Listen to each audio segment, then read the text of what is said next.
A Carne, de Júlio Ribeiro. Leitura Sônia Naomi Mimura. Capítulo 9. Quebrara em Santos uma casa comissária importantíssima. O coronel perdia na quebra cerca de 30 contos. Que aquela praça era uma cova de caco, uma calábria, disse ele, ao saber da notícia um dia de manhã. Que comiam o fazendeiro por uma perna, que misturavam o café bom mandado por ele com o café de refúgio, com o café escolha comprado ao desbarato, que essa honestíssima manipulação chamavam bater, fazer pilha, do que tinham carradas de razão, porque era mesmo uma batida de dinheiro, uma verdadeira pilhagem de cobres que davam contas de venda ao fazendeiro como e quando muito bem lhes parecia. E que diabo havia de se ver grego para verificar a exatidão de tais contas? Que a custo do fazendeiro comia o intermediário, comia a estrada de ferro com as suas tarifas de chegar, comia o governo com os velhos e novos impostos, comia a corporação dos carroceiros, comia 3 carrilhos o comissário, comia o zangão ou o corretor, comia o exportador, comiam todos, que afinal, para coroar a obra, para evaporar o restinho de cobre que ficava, lá vinha a santa da quebra, a bela da falência casual. Já se deixava ver, porque onde há guarda-livros peritos, ninguém quebra fraudulentamente. Ficou decidido que Barbosa partiria no dia seguinte para Santos, a ver se conseguia salvar alguma coisa do naufrágio. Logo depois do almoço, conversou ele por largo espaço com o pai, discutiu, fez contas, ajustou condições, dispôs as bases da negociação. E montado a cavalo, foi à fazenda do vizinho mais próximo, o Major Silva, com quem era necessário entender-se, porque também era interessado no negócio. Ao dizer-lhe adeus Barbosa, Lenita sentiu-se fazer em torno dela um vácuo imenso, certa muito embora de que a ausência era só até à tarde. A ideia de outra ausência, da ausência futura, da ida para Santos, torturava-a. Como lenitivo à sua mágoa, quis ela própria fazer a mala de Barbosa, pretextando que não ficaria bom o arranjo pelas mãos descuidadas de uma escrava. Seguiu a mucama, encarregado da roupa branca, entrou pela primeira vez no quarto de Barbosa. Ao fundo, uma cama estreita de solteiro, estendida com lençóis e fronhas muito alvas. Junto da cabeceira, um criado mudo de tampo de mármore, e sobre ele um castiçal de alfenide com um coto de vela de estearino, uma fosforeira de prata e um número de diário mercantil. Ao alcance da mão, uma mesa vasta, forrada de baeta verde, com alguns livros aprestos para escrever, 2 revólveres, um punhal japonês e uma fotografia de Sarah Bernhardt. Aos pés da cama, um mancebo para roupa, com muitos braços. Pelas paredes, nos espaços deixados por um lavatório e uma enorme cômoda, botelhas entrançadas de vime, facões, armas finas, de caça e de alvo, de carregar pela boca, de retrocarga, de repetição, mereadas por Piper, por Haberman, por Griner, por Fruit, um armário, uma cadeira preguiçosa e várias cadeiras simples completavam o trastejamento. Entretanto, Lenita sentiu-se tomada de embaraço inexplicável. Seu pudor revoltava-se. Parecia-lhe que respirava indecência naquele aposento de homem. Correu-se de pejo, corou e, com voz mal segura, perguntou à mucama pela roupa branca de Barbosa. A mucama abriu uma cômoda, tirou dela e empilhou sobre a cama camisas brancas engomadas, camisas de dormir de flanela macia, ceroulas de linho alvíssimo, toalhas, lenços brancos e de bretanha, lenços de seda de cor, meias de fio de Escócia, Foi buscar e colocou junto da cama uma grande mala inglesa, de bojo elástico, de fole. No couro preto, punha uma nota viva, um pedaço de papel encardido com o letreiro Tomar cabine. Desafivelou as correias, abriu-a em duas. Lenita forrou um dos compartimentos com uma toalha de algodão mineiro finíssimo, crivada, franjada em abrolhos. E com esse cuidado meticuloso, com esse jeito peculiar, as mulheres moças, começou a arrumar peça sobre peça, perfumando cada uma com um borrifo de essência Vitória vaporizada. Na candidez dos linhos, destacava-se em notas cruas, vermelho sangue e azul rei, dos lenços de seda, o ouro fosco, o verde garrafa, o preto lustroso das meias de fio de Escócia. A mucama saiu, passou a outro quarto para trazer umas roupas de casimira que Barbosa lhe dissera querer levar. Lenita ficou só. Foi atirar a última camisa de sobre a cama e notou que, no retesado da coberta, havia um afundamento apenas visível sobre a travesseira rendada, uma depressão mais cava. Depois de feita a cama, Barbosa com certeza nela se estendera a descansar. Inconscientemente, automaticamente atraída, puxada pelos nervos, Lenita pôs as mãos no colchão fofo, curvou-se, aproximou a cabeça. Da travesseira, misturando-se a um aroma suave de águia de lubim, desprendia-se um cheiro animal bom, de corpo humano, são, aciado. Lenita, aurindo essa emanação sutil, sentiu quer que era elétrico abalar-lhe o organismo. Era um anseio vago, uma sede de sensações que a torturava. Quase em delíquio, deixou-se cair de bruços sobre a cama. Afundou o rosto na travesseira, sorveu a haustos curtos, assodados, o odor viril. Esfregou, rostiu os seios de encontro ao fustão áspero da coxa branca.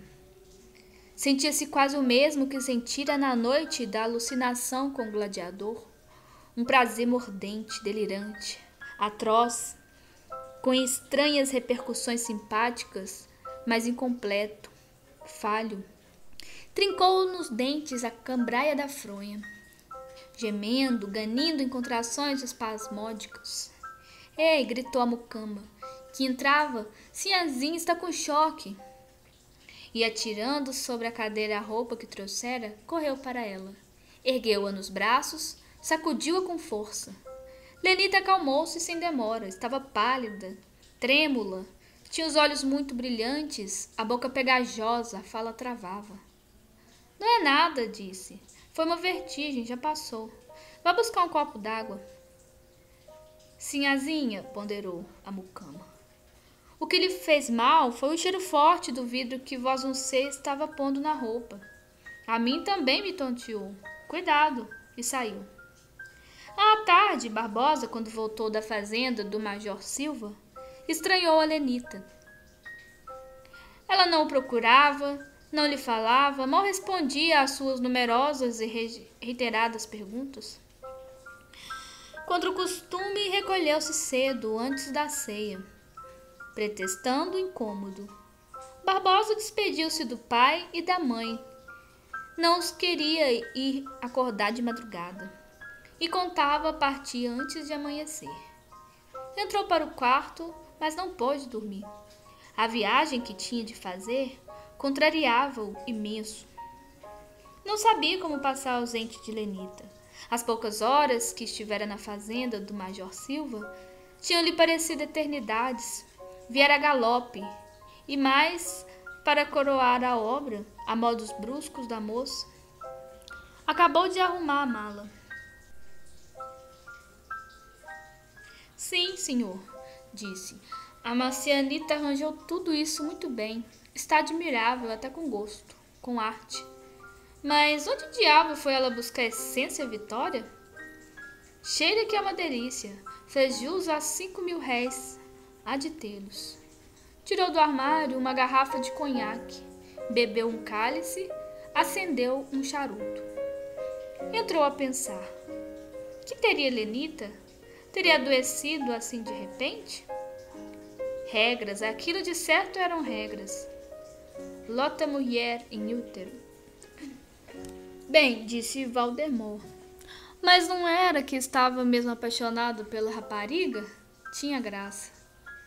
Puxou com força uma fumaça e continuou a pensar. Era casado, era quase um velho. Onde iria parar aquilo? Não levava a fatuidade ao ponto de crer que a rapariga estivesse apaixonada também pela sua respeitável pessoa. Mas, em suma, por que não? Muitos velhos tinham inspirado paixões. A mulher de Lesseps era uma mocinha nova, quase uma criança, e casada por paixão. Demais, ele, Barbosa, não era velho. Era homem maduro apenas. Dado que o que havia entre ele e Lenita não fosse, como não podia mesmo ser, uma mera afeição de camaradagem, uma simples estima recíproca, que havia ele de fazer? Casar com Lenita não podia, era casado. Tomá-la por amante? Certo que não. Preconceitos íntimos não os tinha. Para ele, o casamento era uma instituição egoísta, hipócrita, profundamente imoral, soberanamente estúpida. Todavia, era uma instituição velha de milhares de anos, e nada mais perigoso do que arrostar, contrariar de chofre as velhas instituições. Elas hão de cair, sim, mas com o tempo. A mesma lentidão com que se formaram, e não de chofre como um relâmpago. A sociedade estigmatizava o amor livre, o amor fora do casamento. Força era aceitar o decreto antinatural da sociedade. Demais, seu pai tivera Lopes Matoso em conta de filho, tinha Lenita em conta de neta. Um escândalo magoá-lo-ia profundamente, matá-lo-ia talvez.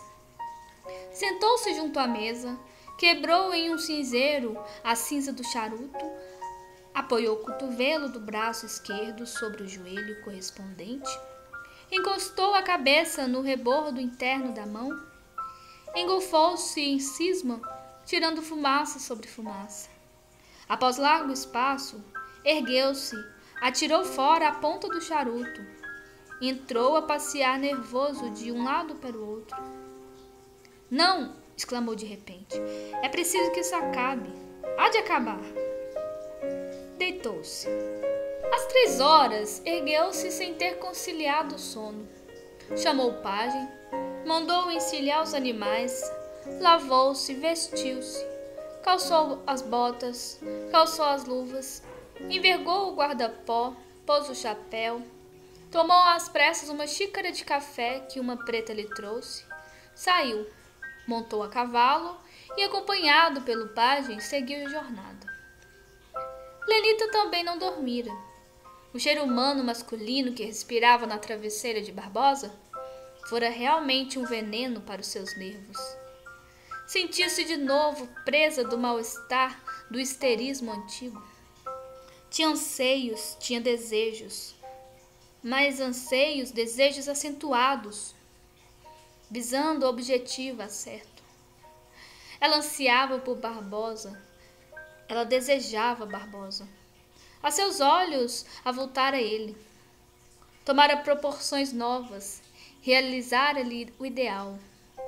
Deixara-se subjugar, dominar pelo físico robusto e nervoso, pela pujante e culta mentalidade de Barbosa. A fêmea altiva, orgulhosa, mas cônscia de sua superioridade, encontrava o macho digno de si. A senhora se fizera escrava. Ao ouvir o estrupido dos animais na partida, Lenita abriu a janela, ergueu a vidraça, acompanhou com o olhar os vultos dos 2 cavaleiros que se iam, perdendo nas brumas da madrugada. Notou que paravam, que se voltava o cavaleiro da frente, cujo guarda-pó, muito claro, punha uma nota muito branca no nevoeiro matutino. Seria por um dos 1000 pequenos incidentes de viagem que paravam? Seria para contemplar Barbosa ainda mais uma vez a casa em que ela ficara? Seria uma despedida? Sem o querer, inconscientemente, Lenita apinhou os dedos, levou-os à boca, atirou um beijo ao espaço. E desatinada, ardendo em pejo, muito embora certa de que ninguém a vira, fechou a janela, arrojou-se à cama, desatou em pranto convulso. Despontou o sol, trazendo o dia radiante e lindíssimo. Lenita ergueu-se, vestiu-se às pressas, saiu a dar uma volta pelo pomar, deixando intactos o copo de leite e a xícara de café que lhe levara a servente. O ar fino da manhã puríssima, saturado das emanações balsâmicas das árvores, abafava, sufocava, parecia-lhe que respirava chumbo. A luz do sol a dourar a verdura mole do campo era crua e incomparável a seus olhos. Achava algo de hostil na vegetação, em tudo. Era-lhe odiosa a mobilidade dos cerros vizinhos, das montanhas que ao longe divisava.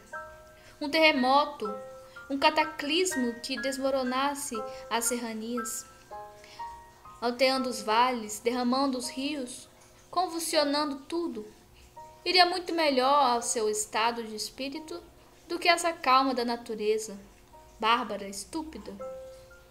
Figurava-se-lhe estar dentro de um círculo de altas muralhas de aço, brunido, cujo diâmetro se fosse a cada instante estreitando. Tudo lhe falava de Barbosa, tudo lhe recordava.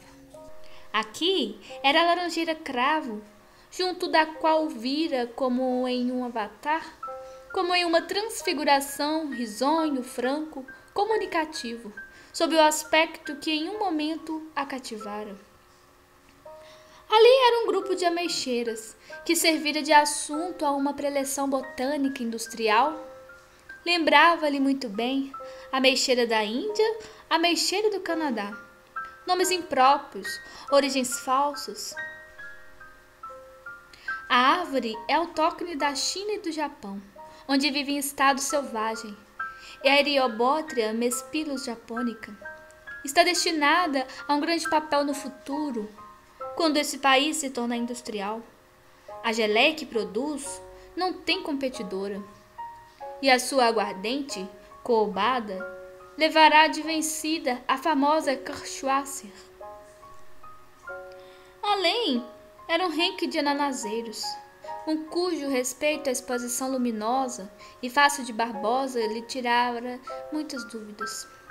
Como lhe vivia na memória a descrição que lhe fizera, Bromélia arianas, família das bromeliáceas, folhas em corimbos, duras, quebradiças, alfanjadas de perto de metro, às vezes guarnecidas de aculhos, flor vermelha ou roxa, a emergir de um cálice duro, cor de sangue, e pecíolos longos de 20 a 30 centímetros.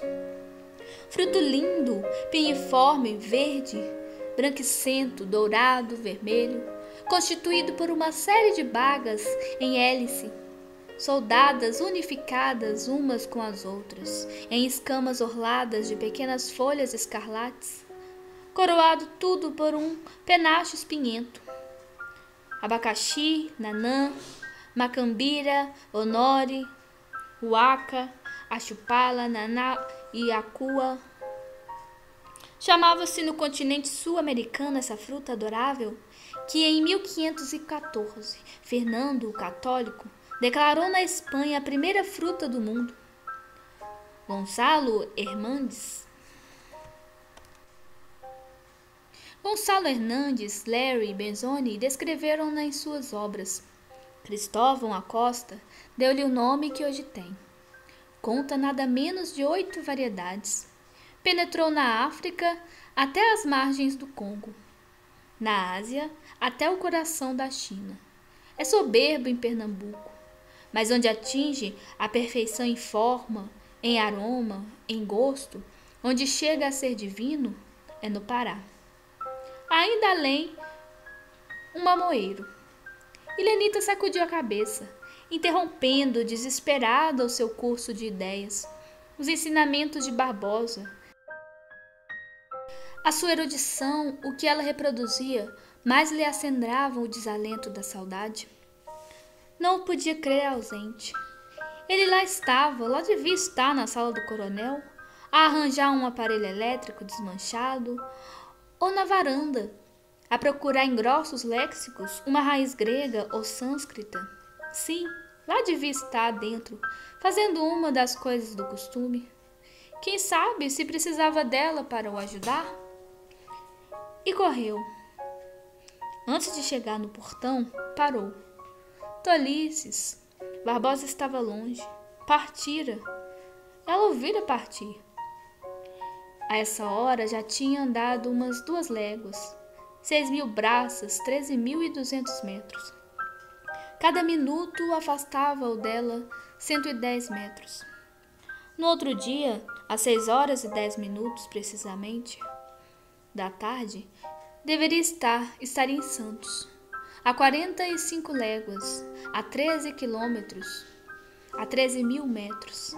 Recolheu-se, abatida.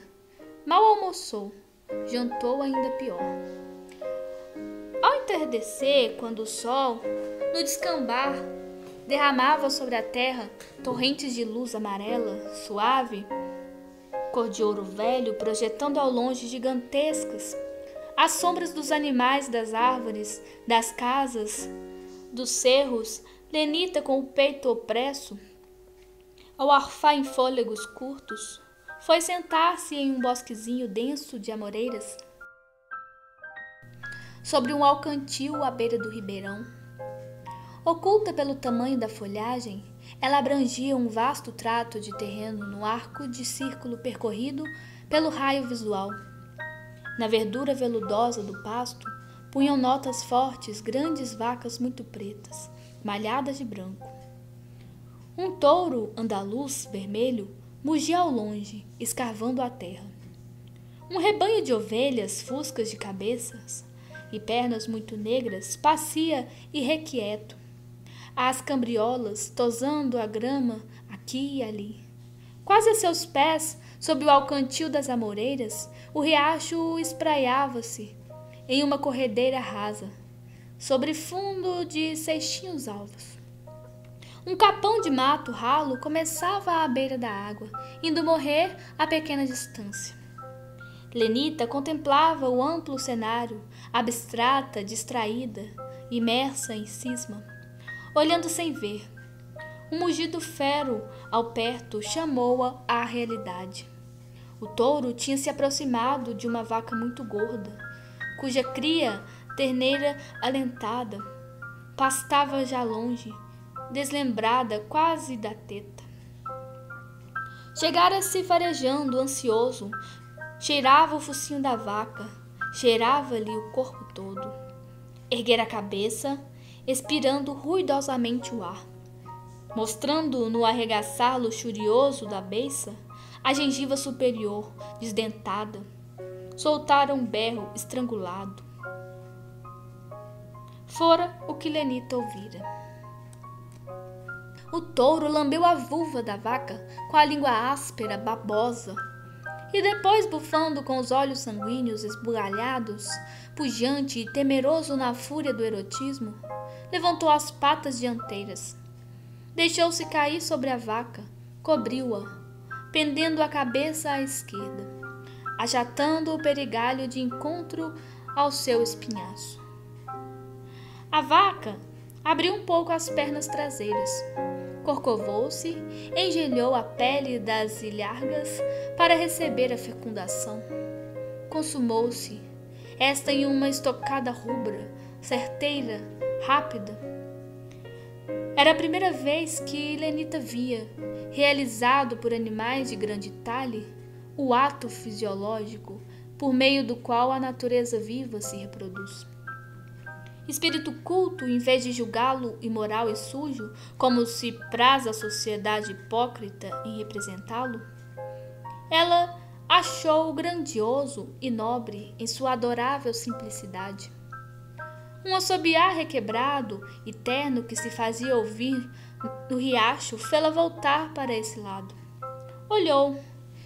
Viu a Rufina, uma crioula nova de seios pulados e duros, de dentes muito brancos.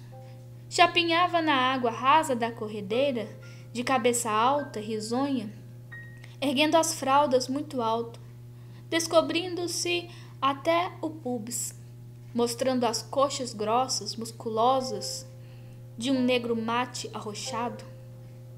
A assobiar sempre, avançou até o começo da corredeira, onde o álveo se afundava um tanto. Sofraldou-se mais, prendeu a roupa à cinta, curvou-se, imergiu as nádegas na água, murmurosa, e as mãos ambas procedeu a uma ablução de asseio, tônica ao mesmo tempo e excitante. Depois, com água a escorrer em filetes lustrosos pela pele escura, baça, internou-se no capão. Ouvia-se-lhe sempre o assobio requebrado. Não levou muito e outro assobio respondeu-lhe. Por uma trilha do ancantil oposto, um preto, moço, vigoroso, desceu a correr, atravessou rápido a corredeira e internou-se por sua vez no capão. Cessaram os assobios. Lenita ouviu um murmurar confuso de vozes intercortadas. Viu agitarem-se uns ramos e pelos interstícios dos troncos, por entre o emaranhado dos galhos, lobrigou indistintamente uma como luta breve, seguida pelo tombar desamparado, pelo sombaço de dois corpos a bater a um tempo no solo arenoso do matagal. Lenita mais compreendeu do que viu. Era a reprodução do que se tinha passado. Havia momentos, mas em escala mais elevada, a cópula instintiva, brutal, feroz, instantânea dos ruminantes. Seguia-se o coito humano meditado, lascivo, meigo, vagaroso, abalada profundamente em seu organismo, com a irritação dos nervos aumentada por essas cenas cruas da natureza, torturada pela carne, mordida de um desejo louco de sensações completas, que não conhecia, mas que adivinhava. Lenita recolheu-se, titubeando, fraquíssima. O coronel tinha passado a noite mal, com um acesso de reumatismo. Conservara-se todo o dia na cama. Lenita foi vê-lo. Demorou-se pouco, retirou-se para o seu quarto, fechou-se por dentro.